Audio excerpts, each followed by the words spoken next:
Hey friends, it's Sarah Joy. Welcome back to my channel. Today I'm going to be talking to you about how to find a balance in your home decor. There are two specific design styles that I want to talk about today, and I'm not leaning toward either one. I actually want to help you find the midpoint in between these, and that is minimalism and maximalism. So let's get into it. First of all, I think you probably are familiar with minimalism. It is what it sounds like, trying to just have the bare minimum of things in your home. Only the most important things. You're clearing out all the clutter. You're making tons of visual open space. You're not adding any extra things. You're getting rid of all of your duplicates and you're just hanging on to what's most important to you in your home. This can lean very crisp and very high-end. But it can also feel a little bit cold or a little bit not lived in or a little bit like not cozy, not homey, if it's just left to itself. On the other hand, maximalism, which kind of sounds like a made-up word, it's the opposite of that. It is the presence of tons of texture, tons of unique boho, eclectic items, tons of different colors. And it can actually, at its worst, end up feeling really chaotic. So what I want to help you do is find the midpoint of both of these and live in a really happy, balanced space. Obviously, if you love one of the two extremes, go for it and do you. But if you want to find something that feels clean and organized and curated and thoughtful, yet still full of your personality and just full of the cozy, quaint parts of your life, I think we can help you find a midpoint. So the first thing I want you to think about is clearing the clutter from your home. And I'm assuming that most of you probably lean more towards maximalist, not necessarily being eclectic and boho, but probably just accumulating more things than a minimalist person would. So clearing the visual clutter. Maybe it's actually stacks of mail that you need to put away, or things, appliances that you need to start clearing off the kitchen counter, or things that you just need to find a home for that don't always sit out and stare at you in your home. But just clearing the clutter and kind of simplifying how many things you have out on display will actually help you start to appreciate the things that are out even more. And I find that even, let's take my mantle for example. When I load it up with a lot of different things, let's say at Christmas time, obviously there's a lot of dimensions to look at, there's a lot to take in, but I love when I clear it out and there's just one or two vases, one or two candlesticks to look at, and that makes me actually appreciate the design of it more. It makes me look more at the features of what is on display than if I have a ton of things to look at. So if you actually simplify things here and there and put a lot of the clutter away, you're gonna start to see and appreciate your things a little bit more. The next thing, if you lean towards maximalism, if you are a collector of a certain type of item, for example, let's say you have a ton of a certain type of dish. You might think, oh, I'll display them all throughout my house because I have a lot of different types of these and I really love them. If you're actually just pick a specific area or a specific bookshelf to display all of those things together on as a set, it can look classier, it can look more well thought out, and actually really balanced as one piece instead of a bunch of different pieces everywhere. And it really just helps you take in the collection when they're displayed all together. So consider displaying things that you collect as a collection. The next one is to find a balance.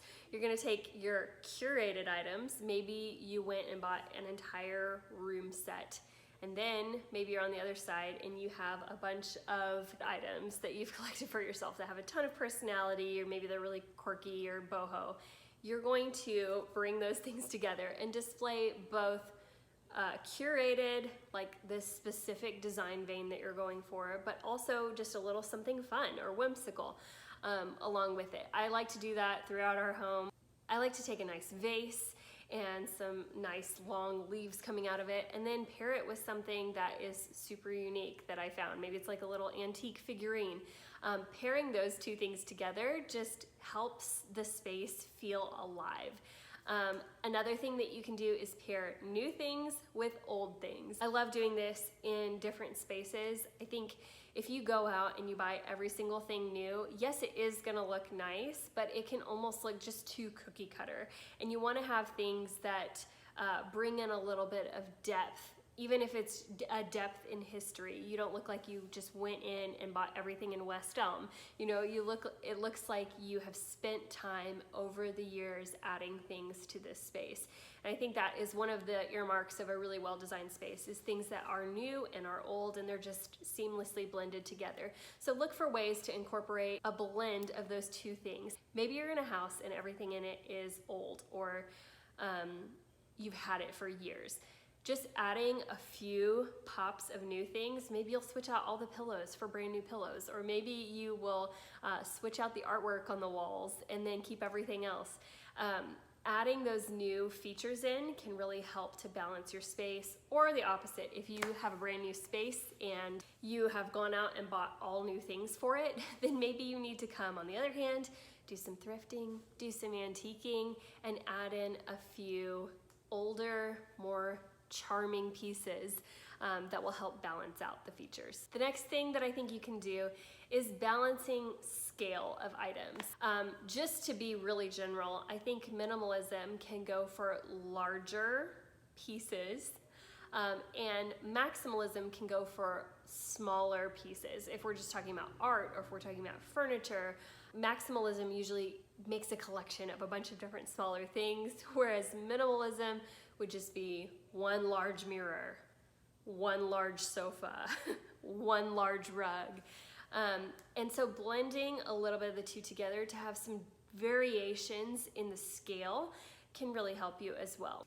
So maybe you'll have an oversized sofa, and then a collection of two smaller chairs, and then a little side table, and then a big coffee table. Just varying your scales of items, or maybe you have some knickknacks that are out. Maybe you'll have a really big vase and then a small stack of books. Just varying up the size and the style can help you find that middle ground as well. The last thing that I'll mention is color. Minimalists can really go for one color scheme, and a lot of times it's just neutrals, and they just love everything super clean, super modern, you know, everything's just like one vein.